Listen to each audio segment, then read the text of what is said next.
A atração a seguir é recomendada para todas as idades.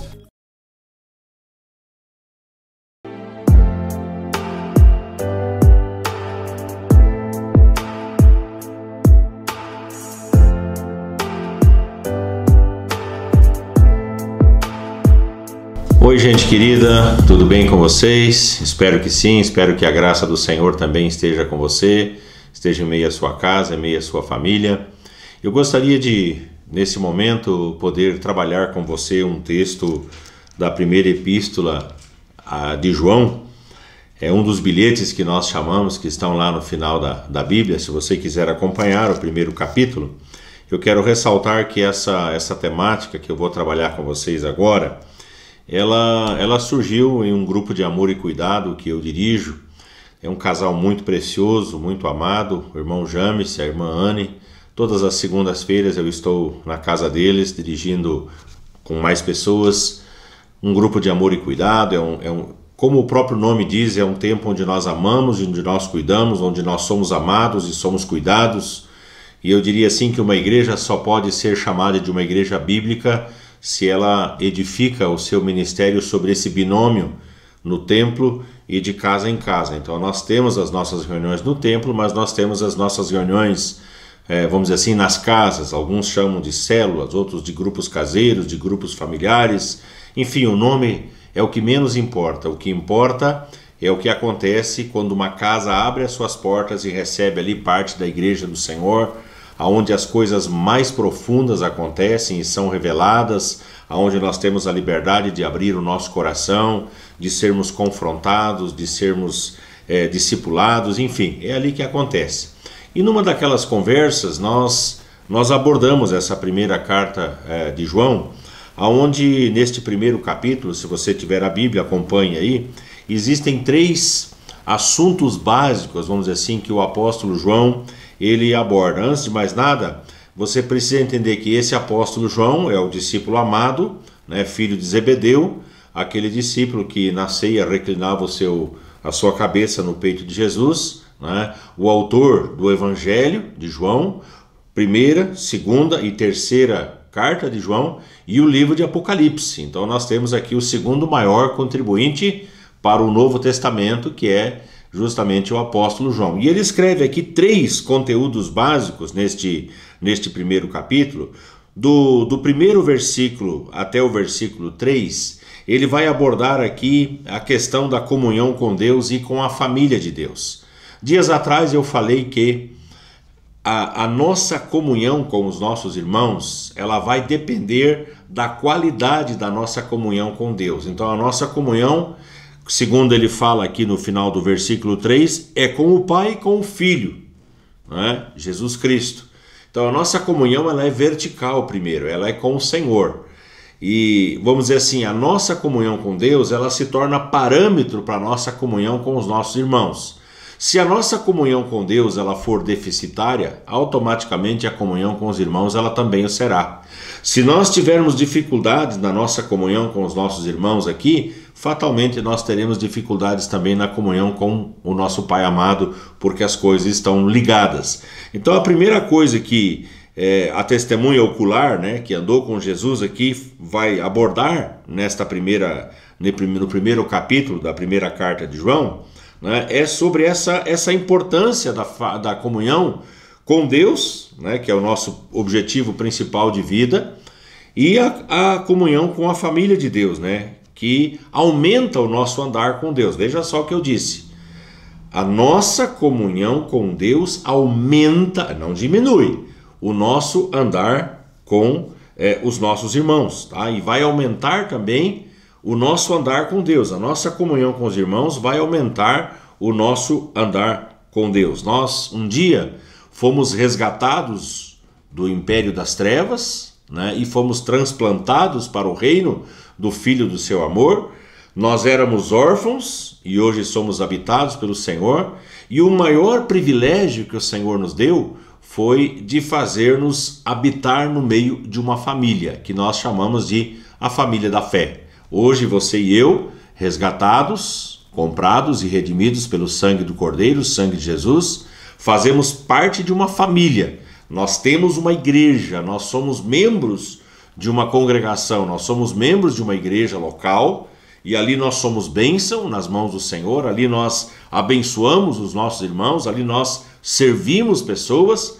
Nos pequenos grupos também nós servimos de canal de bênção para todas as pessoas. Então eu, particularmente, me sinto muito feliz por fazer parte desta família de Deus e de poder ser o principal que serve. Eu não sou o mandão da igreja, eu não sou aquele que detém a autoridade máxima, apesar de eu ser o presidente, mas eu sou o principal que serve, como Paulo nos ensinou a nos portar e como o nosso próprio Senhor Jesus nos ensinou, né? Aquele que quiser ser o maior, seja aquele que vos sirva, disse o Senhor Jesus. Então a igreja, na verdade, ela é formada de serviçais, de pessoas que servem umas às outras, né? E assim engrandecem o nome do Senhor. Então o primeiro ponto, né, que o evangelista João, o apóstolo João, vai trabalhar aqui é a questão da nossa comunhão com Deus. Você precisa de comunhão com Deus, de comunhão diária, mediante a leitura da palavra, mediante a oração, mediante a meditação, né? Nós precisamos tirar um tempo todos os dias. Não existe qualidade, não existe vida saudável cristã sem meditar na palavra, sem ter comunhão diária com Deus. Não existe qualidade de vida saudável, vida cristã saudável, fora do corpo, fora da igreja. Então nós precisamos da comunhão com Deus e nós precisamos da comunhão com os nossos irmãos na igreja.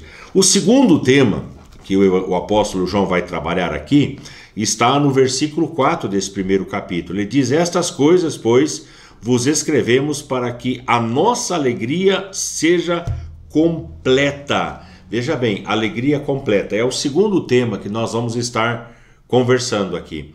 Alegria completa é o desejo de todo ser humano. Todos nós desejamos alegria.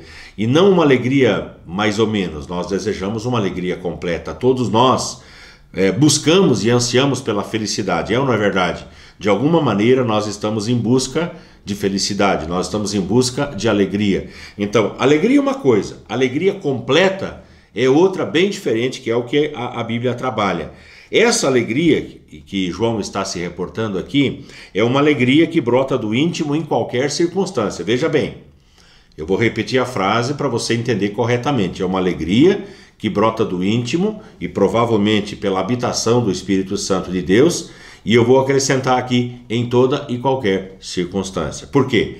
Porque ser alegre quando tudo está bem, eu acredito que a gente consiga. Ser alegre quando tudo vai dando certo, quando a gente não tem contrariedade, a gente não tem oposição, a gente não tem uma cara feia, me parece ser uma coisa até bastante razoável.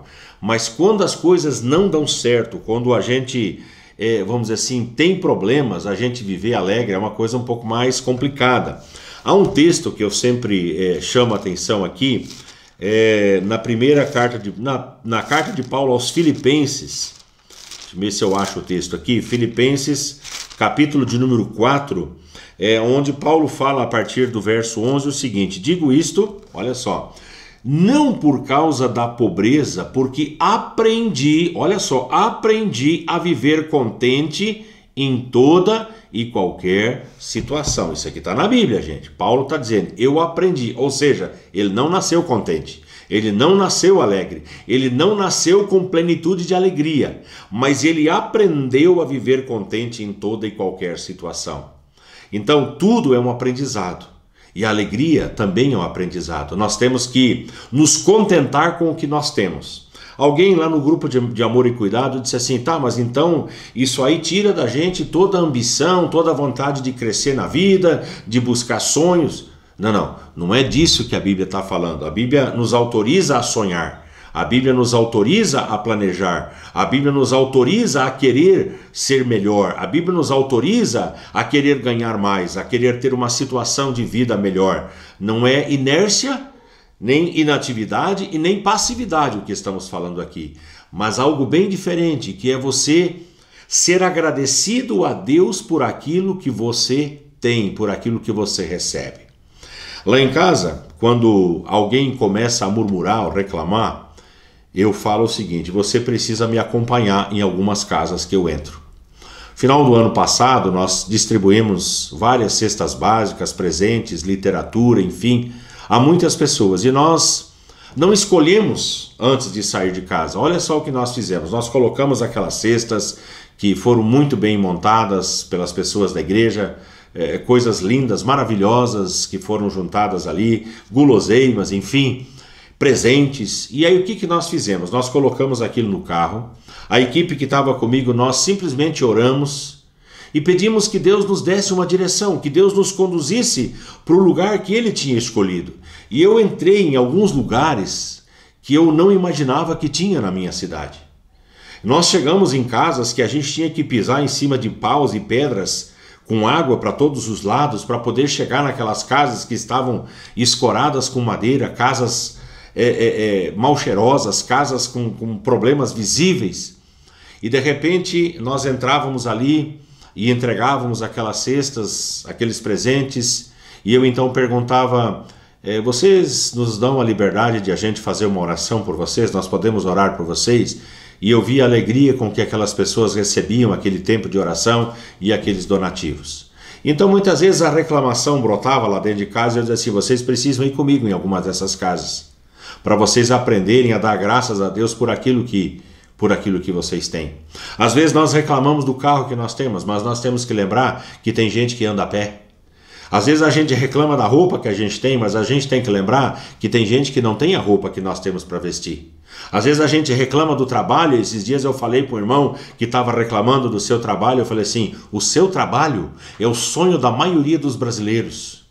Nós temos que aprender a agradecer a Deus por aquilo que nós já recebemos. É vida com gratidão, é aprender a viver alegre em toda e qualquer situação. Meu irmão, desculpe eu dizer isso para você, mas nem tudo vai dar certo na sua vida. Nem tudo vai ser aplauso, nem tudo vai ser oba-oba, nem tudo vai ser as mil maravilhas. Não vai. Sinto muito, mas eu preciso alertar você para isso. O próprio Senhor Jesus, ele disse: olha, no mundo tereis aflições. Jesus está dizendo: olha, vocês vão ter aflições, vocês vão ter problemas, vocês vão ter lutas, vocês vão ter gente trapaceando, enganando, falando mal de vocês, indo para o Facebook e para as redes sociais. Vocês vão ter gente caluniando vocês. É como se Jesus estivesse dizendo isso. E como é que a gente vive, né, além dessas circunstâncias? Eu escutei alguém falar assim: eu não me preocupo com aquilo que os outros falam, mas eu me preocupo se minha máquina de lavar estragar em casa. Parece uma coisa louca esse negócio, né? A gente tem que aprender a sair das circunstâncias e sair das situações por cima. Viver alegre em toda e qualquer situação. Aprendi, diz o apóstolo Paulo. Ele diz: tanto sei estar humilhado como também ser honrado. De tudo e em todas as circunstâncias já tenho experiência, tanto de fartura, diz ele, como de fome, assim de abundância como de escassez. Tudo posso naquele que me fortalece. Ô versículozinho tirado do seu contexto e mal interpretado. Tudo posso. Eu posso estar bem, eu posso estar mal. Eu posso ter bastante, eu posso ter pouco. Eu posso todas as coisas. Eu posso ter todo tipo de experiência. Tudo posso naquele que me fortalece. E essa é a ênfase, naquele que me fortalece. A força para vencer, a força para viver e a força para ser alegre vem do Pai, vem do Senhor, vem do alto, não vem das circunstâncias. Se eu for esperar do governo, se eu for esperar do político, se eu for esperar dessa situação para melhorar de vida, eu estou lascado. Eu preciso aprender a depender de Deus, é do Senhor. Então, a primeira coisa, né, que o apóstolo João ele trabalha é a questão da necessidade da comunhão com Deus. A segunda é essa busca pela alegria plena, alegria completa, o gozo completo. Alguns obstáculos a essa plenitude de alegria, a esta alegria completa. Na verdade, são 3, segundo a pesquisa. Primeiro, a falta de dedicação completa a Deus. Quem não se dedica completamente a Deus jamais vai saber o que é alegria completa. Segunda coisa, a falta de produção de frutos. Quem é infrutífero não produz nada no reino. Jamais vai entender, jamais vai experimentar e provar o que seja alegria completa, gozo completo no Senhor. E a terceira coisa é a falta de amor pelos outros. A Bíblia diz que a nossa característica principal é se nós tivermos amor uns pelos outros. Nós seríamos reconhecidos como discípulos, como discípulas, se nós tivéssemos amor uns pelos outros. Uma pessoa jamais vai sentir alegria completa enquanto ela não entender que ela precisa amar incondicionalmente, amar as pessoas do jeito que elas são. E as pessoas falam assim, mas o fulano é esquisito, mas o fulano é estranho. E eu sempre digo assim, mas e quem que não é esquisito? E quem que não é estranho? Todos nós temos as nossas esquisitices, né? As pessoas olham para nós e falam, estranho. Todos nós temos isso. Então eu não posso amar ou deixar de amar porque aquela pessoa é estranha, porque aquele é esquisito, porque aquele é assim, porque aquele é assim. A Bíblia não diz isso. Eu tenho que amar e simplesmente amar. Então o deixar de amar é um entrave para que a gente possa alcançar essa alegria completa. E o último tema que ele trabalha aqui, dos versículos 5 até o versículo 10, é a questão do perdão. Uau! Isto é uma coisa complicada da gente trabalhar. Ora, a mensagem que da parte dele temos ouvido e vos anunciamos é esta, olha só. Que Deus é luz e não há nele treva nenhuma. Se dissermos que mantemos comunhão com ele e andarmos nas trevas, mentimos e não praticamos a verdade. Se, porém, andarmos na luz, como ele está na luz, mantemos comunhão uns com os outros e o sangue de Jesus, seu Filho, nos purifica de todo pecado. Se dissermos, verso número 8, que não temos pecado nenhum, a nós mesmos nos enganamos e a verdade não está em nós. Agora o verso 9. Se confessarmos os nossos pecados, ele é fiel e justo para nos perdoar os pecados e nos purificar de toda injustiça. Aqui há uma contraposição entre luz e trevas. O objetivo do cristão, né, o objetivo de vida deve ser andar na luz, ou seja, fazer todas as coisas a descoberto. Se alguma coisa precisa ser feita encoberta, é pecado. As coisas de Deus são feitas às claras. Eu não posso fazer nada escondido. A minha vida, a sua vida, a nossa vida precisa ser um livro aberto. Isso explica por que um cristão autêntico não participa de uma sociedade secreta. Ele não participa porque a Bíblia veta isso. Aquilo que eu faço no reino, aquilo que eu faço para Deus, aquilo que eu faço para os outros, é aberto. É visível, não tem nada escondido. Se fizer escondido, tem alguma coisa errada. Então é isso que o apóstolo João está trabalhando aqui, tá? Se nós falharmos em andar na luz, isso é uma possibilidade grande, tá? Se nós falharmos em andar na luz, oração condicional, se nós falharmos, nós temos um perdão disponível. Olha só o que eu estou dizendo. Se nós falharmos em andarmos na luz, há um perdão disponível, mas se falharmos, não é proposital. Todo pecado na vida do cristão precisa ser acidental, tá? É um acidente. Eu sempre brinco na igreja dizendo que ninguém levanta de manhã, põe o pé para fora da cama e fala assim, hoje eu quero pecar que nem um desgraçado.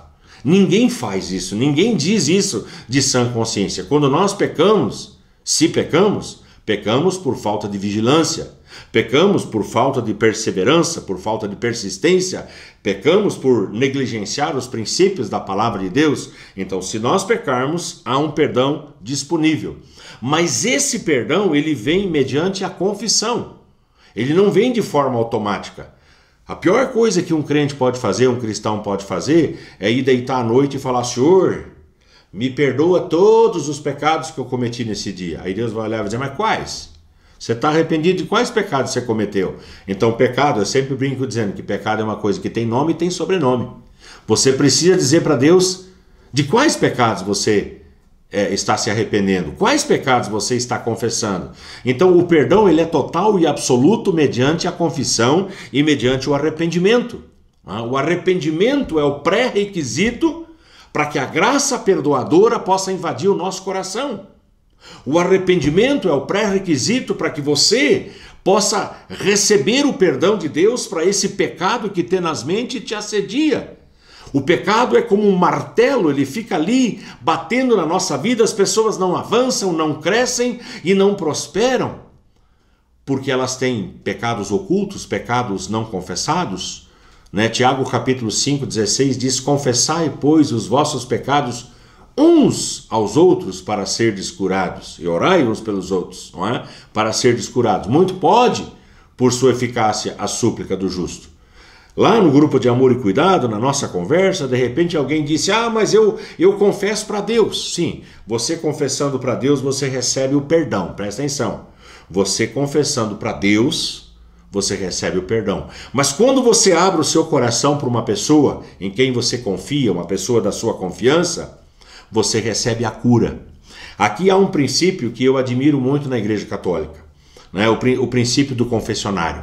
Quando a pessoa vai lá e ela confessa ao pároco, ela confessa ao padre, ela confessa o seu pecado. A aplicação é que está errada, tá? Desculpe eu falar isso, mas a aplicação está errada, porque aí automaticamente o padre vai lá e diz: olha, você reza tanto, você faz isso, né? A confissão, ela precisa ser avaliada mediante o real e sincero arrependimento. Então a atitude de você abrir o coração para alguém, ela é benéfica, ela é boa, ela é saudável, porque ali você vai receber a cura. Aquela pessoa que ouvir a sua confissão, ela vai botar a mão na sua cabeça, ela vai botar a mão no seu coração, ela vai segurar nas suas mãos, ela vai olhar nos seus olhos e ela vai orar com você com intensidade, com poder, e ela vai dizer para você: assim diz o Senhor, os teus pecados estão perdoados. Foi isso que Jesus fazia com as pessoas. Ele declarava o perdão de pecados. E quando há arrependimento sincero, eu e você, nós temos a autoridade para dizer: irmão, irmã, os teus pecados foram lavados pelo sangue de Jesus, o sangue do Cordeiro, você está perdoado, porque eu percebo, eu vejo o arrependimento na sua vida. Nós precisamos aprender a trabalhar esta realidade, nós precisamos aprender a trabalhar essa confissão diária de pecados. No lava-pés, que nós lembramos nessa época da Sexta-feira Santa, da Paixão, né? Jesus ele foi lavar os pés dos discípulos. Quando chegou em Pedro, Pedro disse: não, tu não podes me lavar os pés, eu tenho que lavar os seus. E Jesus disse: olha, se eu não te lavar os pés, tu não tens parte comigo. Então Pedro diz: então me lava o corpo inteiro. E Jesus diz: olha, quem já se banhou não necessita senão de lavar os pés. E para quem entende a Bíblia, esse banhar é uma referência às águas do batismo. Quem já se banhou, quem já foi batizado nas águas, quem literalmente morreu para o pecado, para a velha vida, não necessita senão diariamente lavar os seus pés, ou seja, a confissão diária de pecados. Diariamente você e eu precisamos comparecer diante do Senhor e dizer: Senhor, pecamos. Se você tiver um conselheiro, se você tiver um discipulador, alguém que se importa com você, tenha a liberdade de abrir o seu coração. E eu declaro para você que a sua vida jamais vai ser a mesma, porque haverá cura. Você vai se sentir leve, você vai se sentir solto, porque alguém dividiu a carga e o fardo que você está insistindo em carregar sozinho. Preste bem atenção no que eu estou te dizendo, tá bom? Que Deus te abençoe. Vamos orar neste momento. Paizinho querido, com alegria no coração, agradeço mais uma vez por poder veicular mais um programa Momento de Santidade. Agradeço porque essa palavra ela pode chegar até esta casa, até esta família, e ali é com o Teu Espírito Santo. A vida Ele vai produzir, mediante o arrependimento, mediante a confissão. Eu oro, Deus, para que haja um perdão pleno e total nessa vida. Eu oro, Deus, para que a Tua alegria esteja em cada coração, a plenitude de alegria, que é o anseio da nossa existência aqui na terra. Eu oro, Deus, para que todos possam encontrar um lugar de comunhão verdadeira, comunhão com o Senhor e comunhão com os irmãos na fé. Eu oro, Deus, para que a Tua bênção esteja nessa casa e permaneça nessa casa hoje e sempre, orando em nome do Senhor Jesus. Amém e amém. Valeu, gente querida. Deus abençoe a todos. Fiquem na paz do Senhor.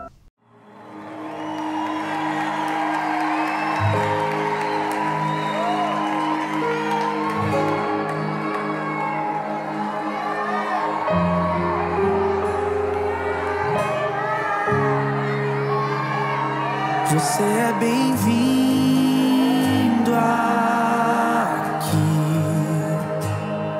A casa é sua, pode entrar. Me esvazio de mim,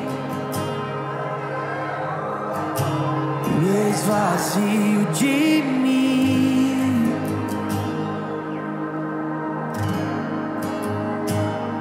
Sopra o Teu vento aqui, teu trono.